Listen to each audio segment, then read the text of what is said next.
My guest this week is Lee Rowland, Mortgage and Protection Advisor at King Financial Services, and we're talking about his journey into mortgage broking.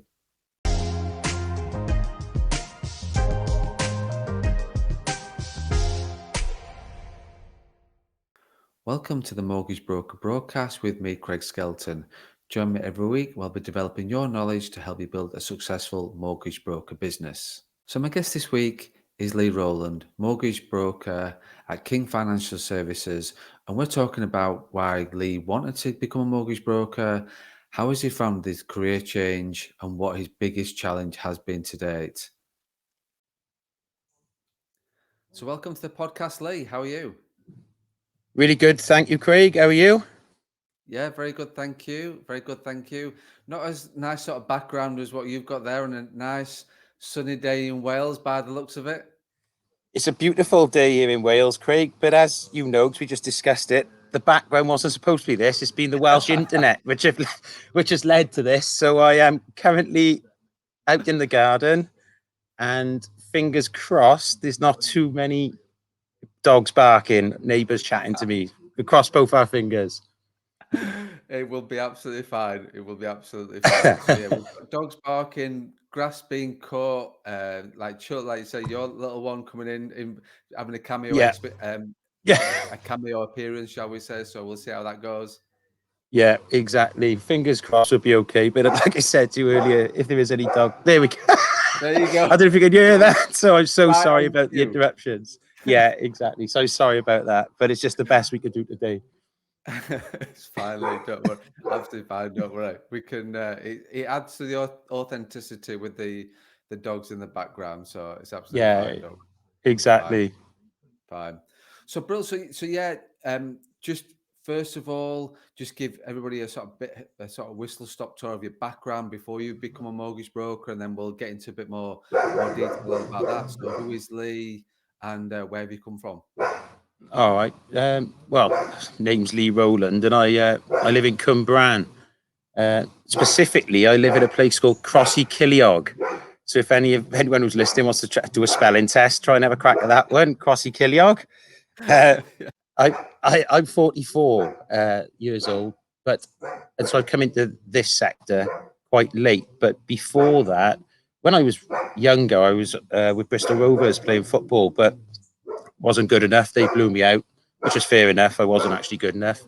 Then I wanted to be a PE teacher, so then I went to university and done sports science, got a degree in that, and then I tried teaching, right? But I didn't like teaching, didn't like it, didn't like shouting at young people, and that was back then. It's a lot different now, but you had to shout at young people. That wasn't my thing, to be honest. We like talking to them and understanding them. Didn't get on with that really. So then I got a job then in London, in a health and fitness club opposite the House of Parliament, and that was the sales and marketing manager's job. So I stayed there for a couple of years. That was really enjoyable. A couple of celebrities. Andrew Marr was one of them. I can't think of any better names to drop in than that one. I had a few in my head, but they were all You just gone now. waiting. I know. I was just waiting for Yeah, you to name them, mate. I was waiting for that to yeah, come through. yeah, mate. I'm sorry. I just dropped Andrew Marr in. Oh, Gordon Brown was there as well. My best mate was training Gordon Brown, and London was a bit too busy for me, if I'm absolutely honest. So I came back to Cardiff then in the same role, sales and marketing manager. Um, but I had done some voluntary work in the Cumberland Centre for Young People, which is a local charity, and they I was in constant contact with them because I'd had enough of the sales and marketing, and there was a health and fitness coordinator's job which came up there, and I jumped at the chance to go there. It was absolutely amazing. So I was developing football teams. I put a specific gym in there for disadvantaged young people, just to give them access to exercise and fitness facilities, and they could do what they wanted. Luckily, then they promoted me as a project manager then for like some bigger projects, European money, and I won an award. I ended up going to Malta to speak at the European Commission about that one, which was quite nice. Got promoted again then, and I developed like a social enterprise hub with 6 different social enterprises under one roof. Um, Luckily, again, I won some awards, and then I got promoted to the centre manager's job. Then the overall manager of the charity itself. And yeah, we were lucky. We won some more awards, so it was quite successful. Really, that took around 16 years. All Wow. those pieces of work. Yeah, it was a long time, and I remember I could probably walk around that building, and it's not just a village hall. Like you say, charity. People think this is a village. It wasn't a national charity, but it was quite a big one for a local one. Altogether, including sort of the councillors, which were outreach. I had about 52 members of staff in the end, or 52 members of my team, I should say. I don't like that word, staff. Um, but I was coming to the end of that, and always been I've always wanted to be self-employed. In between that, actually, I did run my dad's business. Unfortunately, my dad passed away 12 years ago, and he had his own. Yeah, he had his own business, and it was completely. He always wanted me to work with my head and not my hands. So he didn't want me to work in that business. He was a carpenter by trade, but he developed a van fitting business. Unfortunately, he had a sudden heart attack, and then I had compassionate leave from the centre. They were very kind, and I went down there. It was literally the day, 2 days after, I think, and that's where I ended up staying there 18 months, believe it or not, just so people didn't lose their jobs. Because I could have just shut the shutters, but once I went in there, and then I met all the suppliers, met all the members of the team, and I just ended up staying there for 18 months. And then once all that progressed and I sorted all that out, that was all fine. And that's when I went back to the charity. Sorry. Anyway, want to be self-employed, always had that thing in me. I don't know, everybody seems to have got something in you where you want to be in charge of your own destiny. Do you know what I mean? You've got that determination that you've just got ideas which you need to put into place. And you want to know if they're right or not. And the guys, I play a lot of football, and two of the boys from football said, "Oh, look, Lee, if you ever want to be a mortgage broker, you'd be good at that." Obviously, because I know a lot of people, and as you can probably tell, I like to talk a little bit. Um, so, so I took him up on the offer, and I done my CMAP, and then I just started putting myself out there a little bit. And then I sort of done my CMAP. I was doing mortgages, but I also done a bit of the administration job as well.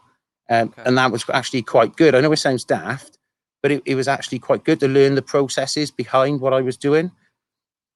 And so I was doing that. Then the mortgages obviously got busier and busier. Unfortunately, then COVID came along. And at the first company I was with, they won't mind me saying it. They were very supportive. The boys are great. Still get on with them now. But my wings were clipped a little bit with social media. Um, oh, you can see me as a podcaster stuff, didn't it? I got branding and stuff like that, which I was keen Yeah. to get out there.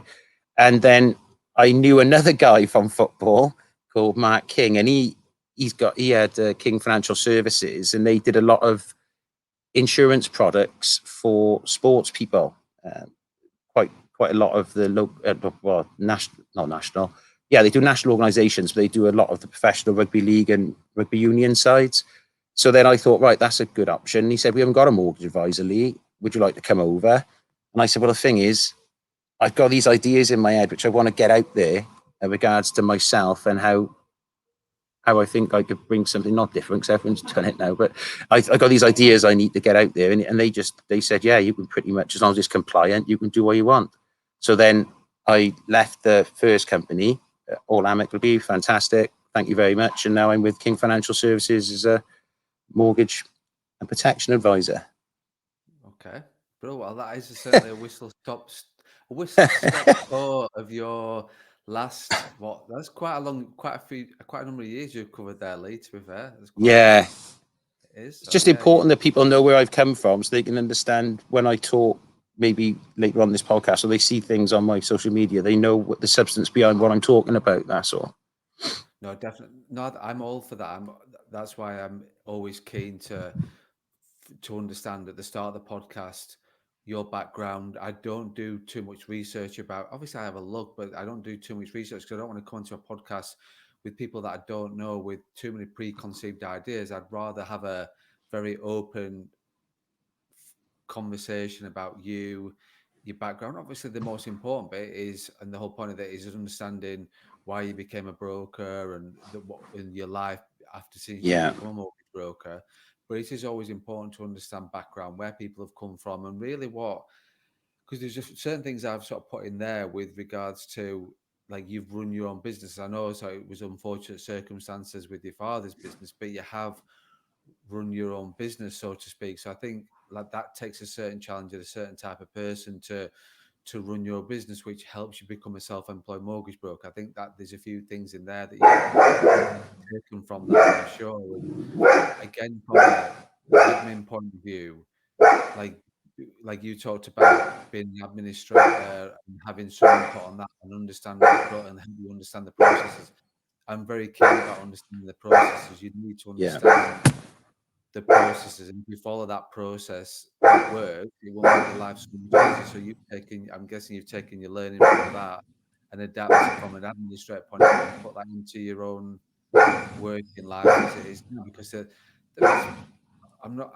Well, I'll ask you about your setup in a second, because there's mortgage brokers that I know that don't have an administrator and rather be in charge of their own admin and their own work and their own piece of work and stuff like that, so that they Yeah. might be progressing the cases, getting the pay slips, all the things. They'd rather do that themselves Yeah. because they're in control of it. And then there's the mortgage brokers that do have admin support because that's how they want it to work, and it's just about how it works for you really more than anything else.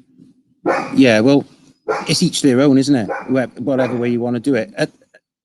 The, at the moment, I'm sort of at a crossroads. I've got an admin with King Financial Services, but it's more of a check-in admin. It's not as in It's not as in receiving the bank statements. Well, mind you, our systems are progressing now, aren't they? About a year and a half ago, you had to get all that, but now because we've got technology moving on, thankfully. But you've got to see. People will disagree with this. I've seemed to find that if you can't work any smarter, you can't work any harder. You've got a ceiling limit on how much you can earn on your own if you're doing everything yourself. So what I'm thinking is, I I had a conversation last week. So we had like a get together down in Bournemouth, and I need an I need an admin because at the minute I think I've got a 3-week waiting list just for an appointment, and Right. luckily I've got good relationships with people just from initial phone calls, or they've seen my social media, so they are waiting. They're fine. If they're in an emergency, I have got somewhere I can help them with and another broker. But at the minute, I'm desperate for an admin, and there is a process in place to get one. Um, I could do it too, to be honest with you. It's the market around here at the minute is absolutely bonkers. People are buying houses without even looking at them, with straight asking price or above. First time buyers are struggling because they don't know. We can educate them as much as possible, but they're going in. If they get in there, they're already gone.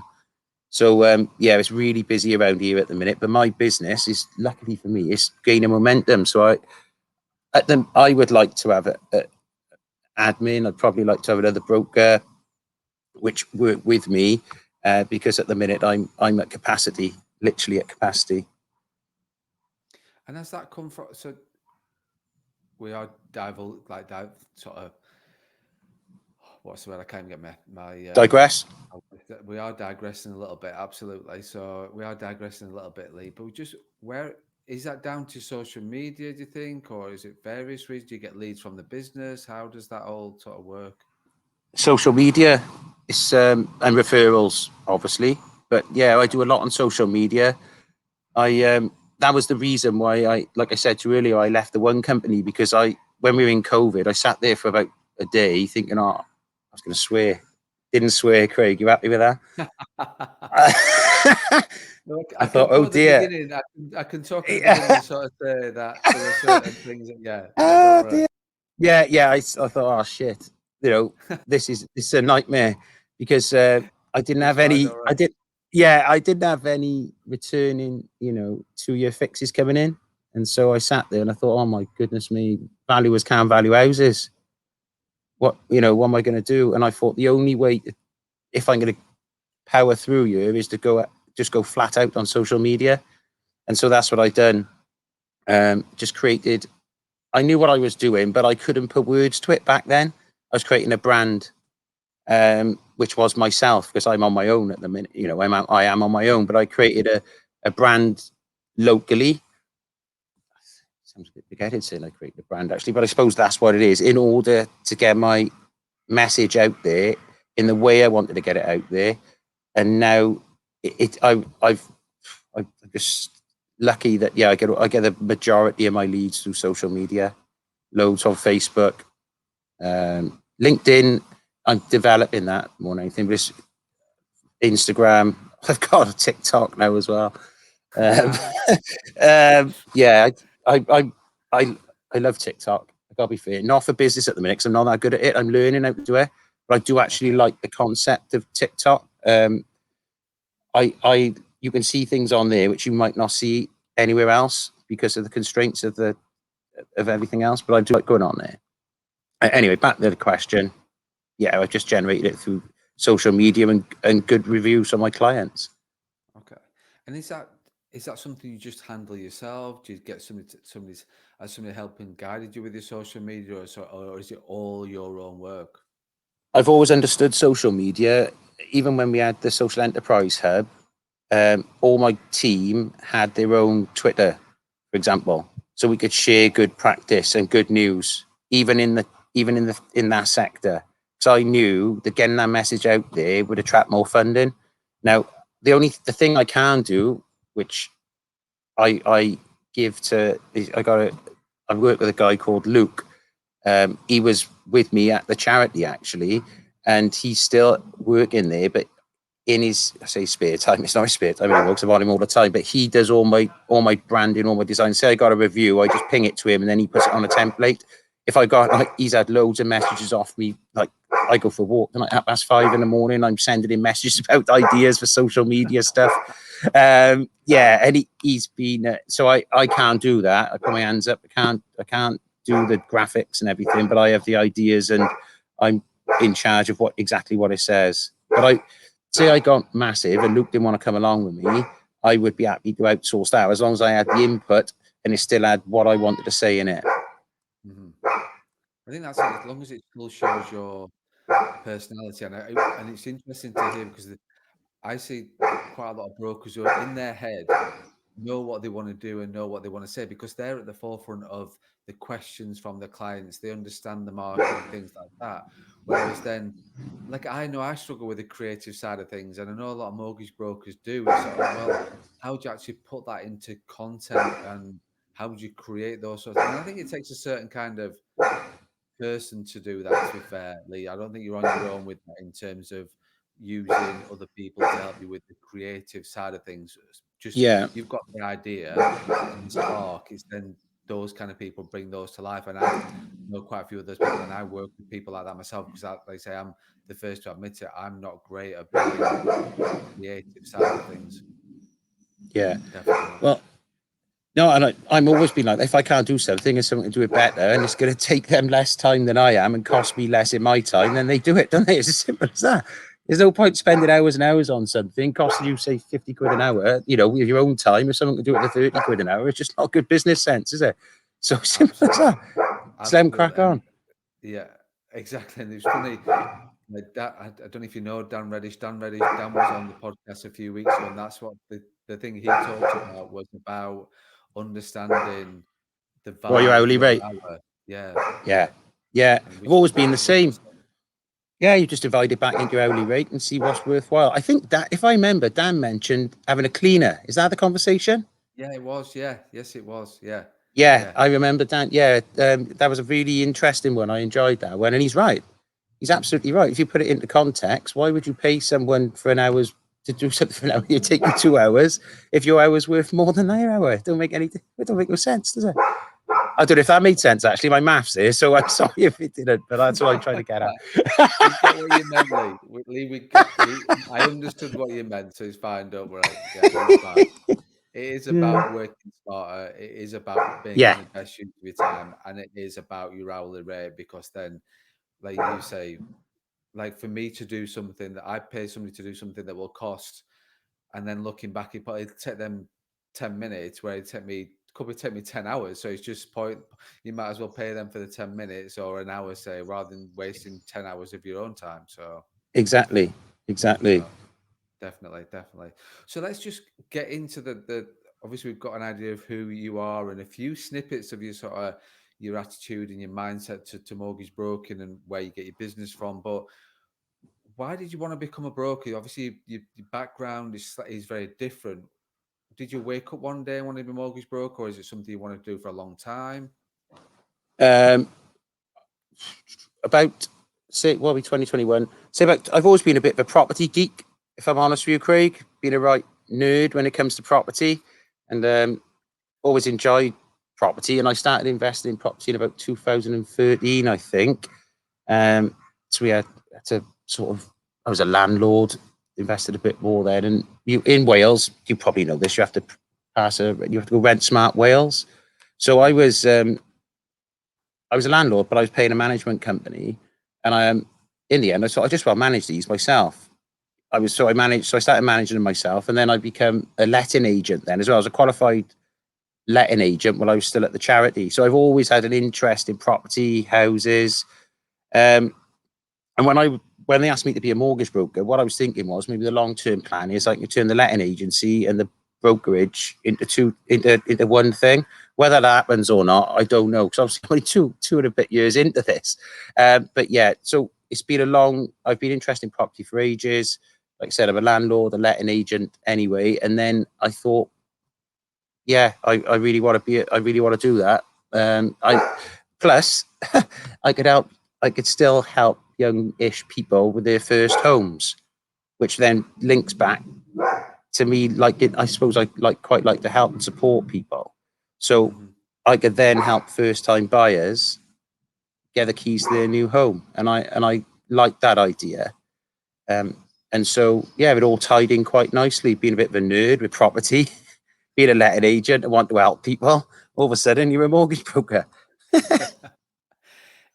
It does seem quite a natural progression for quite a lot of people right now, from being landlords or being interested in property. I think is a big thing to be a mortgage broker. You've got to be interested in houses, homes, buying, selling. You've got to Yeah, be interested in that, because if you're not, the job of a mortgage broker is not transactional to a certain extent. And what I mean by that is, if you went for, I've worked in a bank, I've been a mortgage advisor in a banking, and that was very transactional. yeah, You saw the client, somebody had done a bit of vetting for you, you saw the client, they brought the documents in, you submit the application, you moved on to the next one. You didn't really do any hand holding, so you wasn't really having too much of a house conversation like I would say now, and what they're looking for in a new home and stuff like that. Whereas moving then into a mortgage broker, I think you've got to be interested in property. You've got to be nosy. You've got to really take a keen interest on what the clients are looking for. And I think if you're not bothered about property, you, it's not really the. It just helps with the role, I think. As yeah. I think unfortunately, I just think you say got to be interested in property. You got to be interested in people. You got to be interested in people. That's they're the main. Yeah, I love working with people. Love finding out what makes them tick. I like finding out about bit about their lives, what's important to them. Not just because the insurance at the back end of it. I actually enjoy getting to know people, and finding out about their lives. I find people really interesting, and when you can help those people to get a house, and then you can protect them, it's a brilliant feeling. So although yeah, I am interested in property, and I could talk you to death, which I probably am about property. I'm more interested in people because I'm interested in building relationships at all levels. Relationship management is what I'm pretty good at, and yeah, I really enjoy talking to people and doing a good job for them. So it's being interested in people, and then secondly, interested in the bricks and mortar, which is the property. I think. yeah, definitely.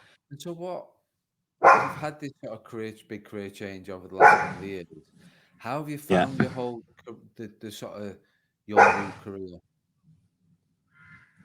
Um, have I found it? Initially, it was hard, Craig. It's hard, isn't it? Because you go self-employed, you haven't got a you haven't got a pipeline. Um, you're trying to you're just trying to sat there with a system which you don't know how to use. People are using acronyms you've never even heard of, um, and then you're sat there in a bit of a whirlwind, really. and you're thinking to yourself, oh dear, what is going on here? But bit by bit, you gain more knowledge, more confidence. But it was hard. I talked to I've talked to a few employed brokers who have come to me to say, what's it like being self-employed?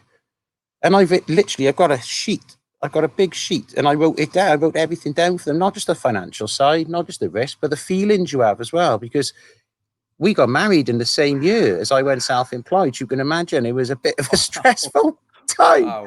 It was, yeah, it was a bit of a stressful year, that one, to be honest with you. Um, yeah, so we got married in the same year I went self-employed. I didn't say I was good at planning stuff. So yeah, back to the answer. It was hard to start with. Um, but it was the financial bit was hard, but the role has always been enjoyable. As I said, meeting people and unraveling the complexities and making them easy, and then managing it through to the end. I've always found that enjoyable. And I suppose it's a bit of project management skills come in there because you've got to manage different things.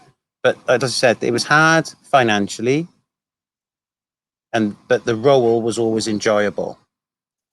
And you're learning. I'm still learning now, Craig. I mean, I've learned stuff off your podcast. I'm probably going to learn a couple of things from you just responding to my questions today. I've got a I've got a long way to go, but COVID obviously leveled the playing field a little bit, didn't it? Because everybody knew everybody's criteria. New mortgage brokers coming in, COVID's it. Everyone's got different criteria all over the place, and so it's leveled the playing field a little bit. But yeah, hard financially, enjoyable role, and just literally absolutely smashing the development in as best I possibly can, reading podcasts, listening to other brokers, just got to just on a literally fast tracking myself the best I possibly can, just being positive all the time with people. So yeah, it's been exciting, but it hasn't been easy, and I wouldn't pretend it has been.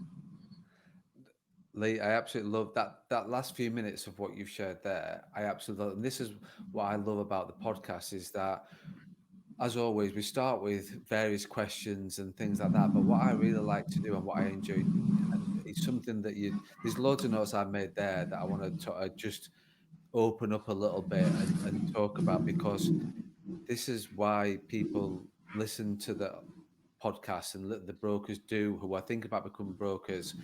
Want to hear stories like from you of, because it's interesting you talk about it is hard and you enjoy doing the job. So that's, you enjoy the role of being a mortgage broker, but you're in no doubt that it's been a tough learning for you. And I want to, at what month in, if you can remember, did you sort of sit, because it's something that right at the beginning you talked about with all the honesty that you've sort of poured out there, was Yeah, that you sort of said, you sort of sat there with this system and thinking, where like, and it takes a certain kind of person, because a lot of people at that stage would be, do you know what, this isn't for me. I'm like, this is just too much for me to take on right now. And I hear a lot about brokers that are in that situation. And funnily enough, I hear a lot of people that then just, which I feel is a real shame, is that they then leave the industry because they don't feel they're right for the industry. When actually that might not be right. It might be down to the help and the support they get. But going back to my point is, how did you feel at that time? You're sat there, new into mortgage broking, new sat in front of the system, thinking, I'm getting married sometime soon. I'm yeah, I know. sat here thinking, where's my income going to come from? Yeah. What were going on in your head? Well, in it, this complete and utterly stressed out, right? Absolutely stressed out. But I did have got in my first company, I did have a couple of guys who were experienced mortgage brokers, and they were good lads as well. So I could literally knock on their door all the time. So I mustn't forget that I did have support. I did have support there. In my mind, I was stressed out, but luckily for me, like I said, I'm 44. over the years, I've been on so many different training courses, and I just before I come into this qualified as a mentor from the University of South Wales for mentoring sports people and sports clubs. And within that mentoring, there's a lot of stuff about um, I'll generalize it, thinking positively and how to overcome negativity. And although everything's stressful, there are ways of coping with it. And then it's just like I said to you right at the start, when you want to be self-employed or have your own business, in my opinion, there's just something inside you. There's something inside you which you can have all the skills in the world, but you're driven. You're just a driven person. And you know that if you just work as hard as you possibly can, then you've just got to go. Everything will be okay. And I obviously, but I had some really stressful chats with my wife about the wedding. Um, but I knew that I had it in me to make it. I shouldn't say successful. I knew I had it in me to continue. Um, but what I would suggest is, if someone is thinking of giving up, is to ask for support.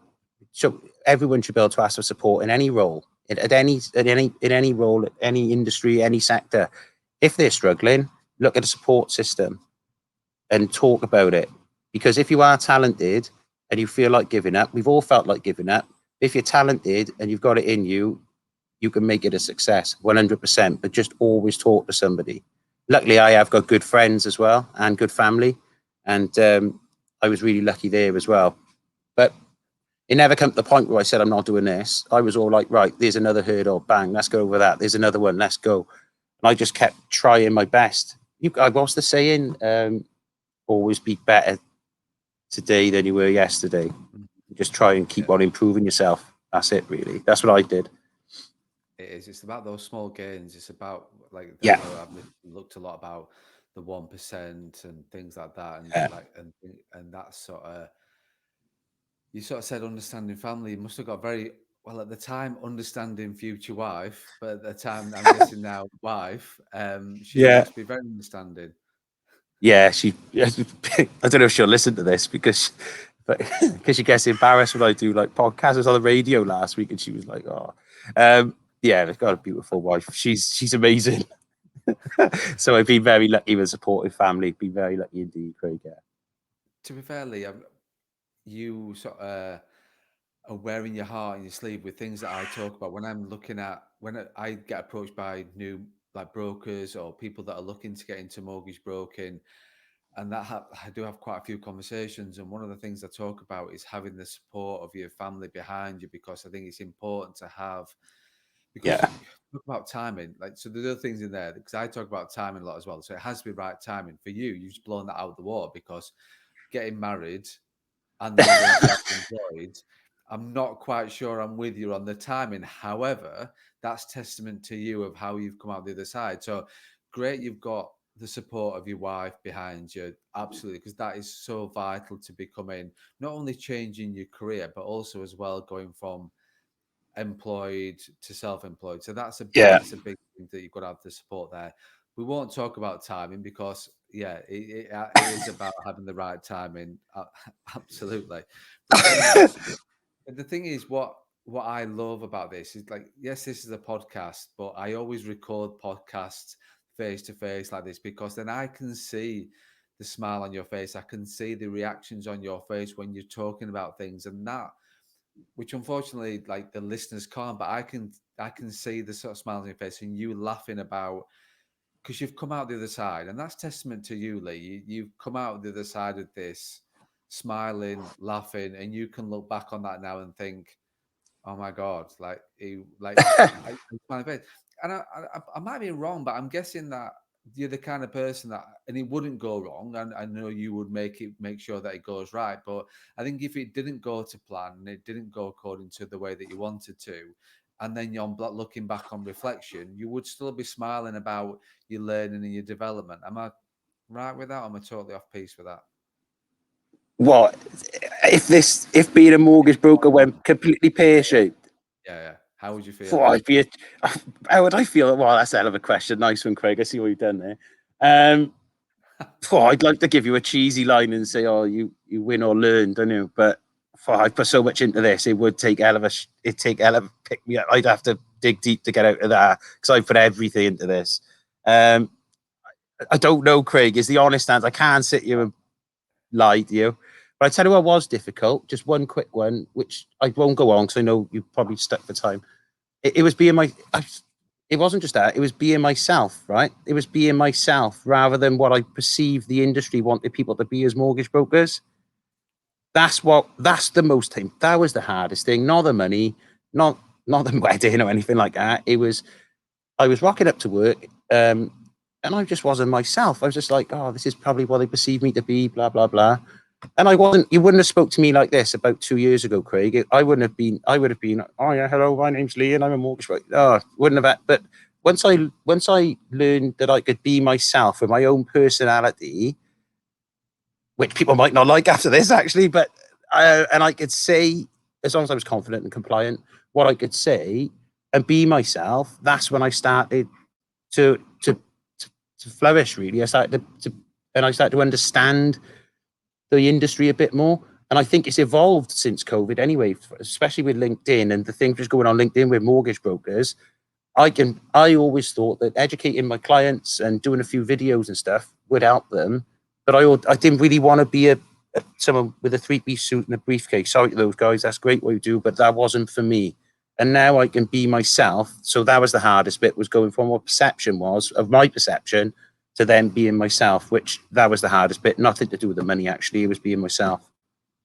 Okay, but it is good that you've recognised that and seen that as, and really for you, Lee, you've seen that as a potential. The same thing as you saw in the potential from a point of view of you're not the first mortgage broker, new mortgage broker. I know you're not new, but like you've been, it is sort of fairly sort of new into it when Yeah, you sort of, like you said, COVID leveled the playing field. Absolutely did, and you saw that as an opportunity of yeah, it did. Like even the most experienced mortgage brokers, and I know people that have been doing this for a long time, and it just leveled the playing field for everybody. And you saw that as an opportunity because the lenders' criteria and things were changing day in day out. So that just gives you a and gives people a snippet of your mindset and the way that you are because you did see that as an opportunity, definitely. And I think that's sort of the the way that you're coming across is that you saw that such as a positive thing that you knew into this fella and you've got COVID and the world's changing and the day-to-day life of a mortgage broker was very tough at that time. It's still tough now and it always will be, but learning the criteria, placing cases and something that they know they want to be experts in, it just yeah. leveled the playing field overnight because the lenders just changed everything. Yeah, exactly. I mean, you were probably the same as me. We were getting like 4 or 5 emails every morning, weren't we? With this has changed, this has changed, this has changed. And then, but yeah, I did Yeah, realize, as you said, quite quickly that the playing field was leveled, and I just thought social media is the way to go here. definitely. No, definitely. So just in terms of like for me, Lee, I've really enjoyed sort of getting to know you a bit more, and I think the listeners as well on the podcast will get to know you a bit more about who you are because it's great. I don't think we've got enough time to get the real layout in and true, and it would be great to like spend a day in the life of Lee and just like see where you're at with everything and how you deal with everything. But I think that what's coming across loud and clear is like you believe in your social media, you believe in your personality because that's what people buy into, and you have Yeah, created your own brand around that. You've sort of looked at what the preconceived ideas about the role and about the who a mortgage broker and what a mortgage broker looks like, and you've sort of smashed that out and created your yeah, own thing with that. So, which is really good, and you're just a genuine, honest guy that's sort of looking at the opportunities within mortgage broking and sort of seeing this as a real sort of long term career change for you and making the most of it. So I think it all sounds there's been a few snippets in there about what the hardship and stuff like that. But what's the one thing you would say that's been the biggest challenge for you or the challenges if you want? the biggest challenge, as in Being a mortgage broker, what's the biggest thing that's hit you the hardest and thought and the biggest thing for you to overcome? So, well, I had it yesterday. It still affects me now. When you get a decline, Right. when you get a decline, and you've tried everything, like literally, you've tried absolutely everything, right? So, I can't mention the it's just having a decline because Okay. it's not because it's because of the conversation then have to have with the client. Obviously, I then put a plan in place for them to for the future to then come back to me. Oh, I had one yesterday, Craig. I was absolutely devastated. They took them 4 weeks to sort this case out as well. So the client's hanging on for 4 weeks. They were first time buyers. They wanted to buy a house off their brother. The whole family was involved, and it was the last lender because of some adverse credit, and they just turned around and said no. And I was just sat there, and that sinking, you have that horrible sinking feeling. And Hmm. that for me, I'm still getting that now. And if I ever, if I know it's brokers who do thousands of mortgages a year, maybe don't get it anymore, but I do, and that's the biggest challenge is telling the client it's declined and that's the only lender left. I don't like I even if you know you've done everything, it's still horrible. So that's the chat that isn't that's not the part that's the challenge for me. But the other challenge is what, like I said earlier, just becoming myself was the Hmm. hardest bit because I thought they was preconceived things about being a mortgage broker. Mm. I think I appreciate your honesty. I think that's it because you're building up such a positive thing, and you're such a positive guy, and customers. You're building up your reputation and your brand. Yeah. People are coming to you, and you're sort of, this is great. You've great getting your own clients, and they're buying, like I said, buying into you, and then to turn around and say through the whole process, I'm really sorry, I can't help you. I think that's painful for a lot of brokers. A lot of mortgage brokers I know will feel that pain. There is ones that don't, and they don't, and they just they detach themselves from that sort of personality and really that the empathy with the client. But for you, it's very you take that personally. You take that personally, yourself, which is great because that's the way it should be, Lee. That's why you're building what you are and what you're doing because you do take things like that personally, and it's hard sometimes. And you've got to Thanks, have those Craig. conversations with clients. You have to. It's like the same as the protection ones and things like that. When you I was talk just about gonna those, yeah, those ones. yeah, yeah, I was just gonna mention protection actually. But yeah, I mean, what I take it personally. It's how I don't know if this will come over right.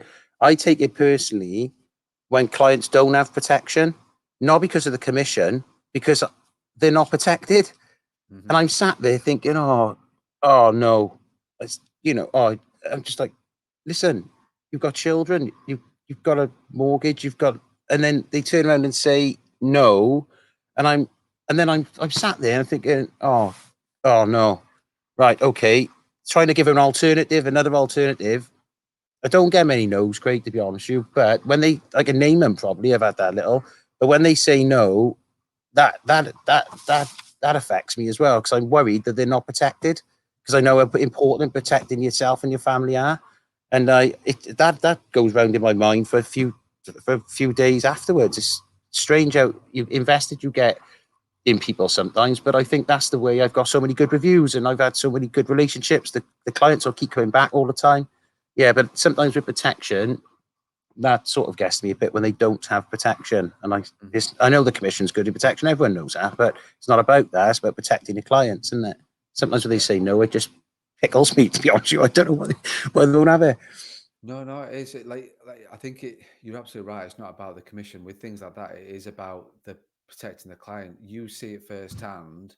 What can happen? You will as you go through your excuse me as you go through your sorry, I'm just going to take a swig of tea I'll join you. I'll as have you some water. I'm melting. go as you go through your mortgage broker career, you'll sort of see more and more people that A are not protected, but B then do claim, and you sort of see the people with the that put the claims in, and that's the sort of experience of that's the real good side of things where you'll see clients, which is the real negative of somebody has have to claim on the life or the Yeah, critical illness. And obviously, that's a real negative. But that out of that worst possible moment, there is something to get hope about because they're going to get You've some income or a lump sum yeah, or something like that to help them deal with that situation. And when they've exactly. not got that, and it is a, like you say, because you see that happening, and we all see firsthand that that can happen. When people don't buy into it and don't believe it because they think it's not a sales thing. You don't sell protection. No, It's about no, advice and recommendation. It's not something that you exactly. sell. If anybody says to me, "I sell protection," no, you don't. If you sell No, protection, it's the wrong way. You're not doing it right. It's about understanding what the client shortfalls are, what explain to them what can happen, talking about the budget, talking about what they want to spend, and making sure they've got the best possible cover for what they're wanting to spend and what their budget is based on what the shortfalls and the needs are. And it's like I say, because you get both sides of it. You'll get the good side out of the negative, which is when they need a claim and they get the payout. And yeah, I've had those life-changing conversations for those people. And yeah. then you get the total opposite of, you get those calls or Oh, when they've got no protection whatsoever. And then you said, like, Jonathan Needham, a good friend of mine, was on the podcast like a few weeks ago, and he talked about that, where a client came back to him that wasn't covered, and it was the worst feeling in his stomach that he's ever had. And because he had that feeling, he already, well, was sort of made sure he sort of went into the real detail and explained to the customer what's the worst can happen. But then he made sure even more of it, given the fact that he'd experienced it firsthand of what's the worst can happen. Do you know what I mean? So I think yeah, I think you're right. It's not a sales, and you do take no, it personally. You're going to take it personally yeah. because that's what you do, and because I think you're part of the client. think with Jonathan, I think he was working nationwide. He was only 24, wasn't he? Was he? Absolutely, He yeah, was. I'm not sure how old he is now, but I remember on your podcast he mentioned you were the same generation. So I'm assuming that when he was 24, he had this awful phone call, and I think he mentioned, if I remember, I don't know where this is coming from, Craig. I remembered everything.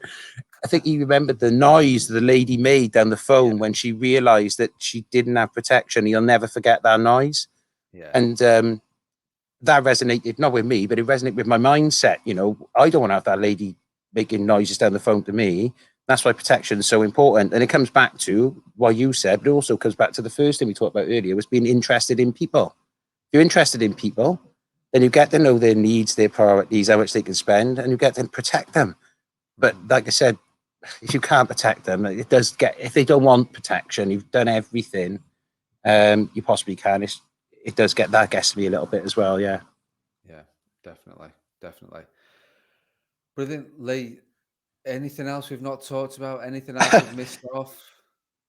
Honestly, Craig, I think we've covered absolutely everything, and I thank you for making it so easy for me to speak to you. It's really been enjoyable. It's been brilliant. So thank you very much for having me.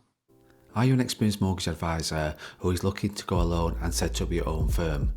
Is owning your own brand and business important to you?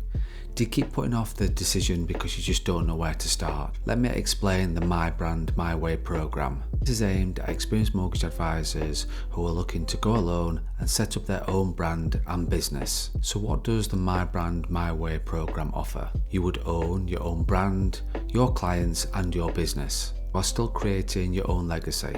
You would still receive the competitive rates you would as if you went direct to a network, and these improve as you grow. You pay a monthly fee which includes your compliance, your indemnity, CRM and all your licenses. Difference is you get my help, support and coaching in not only setting up your business and brand, I will help you grow. If this is something of interest to you, please get in touch so we can arrange an informal discussion.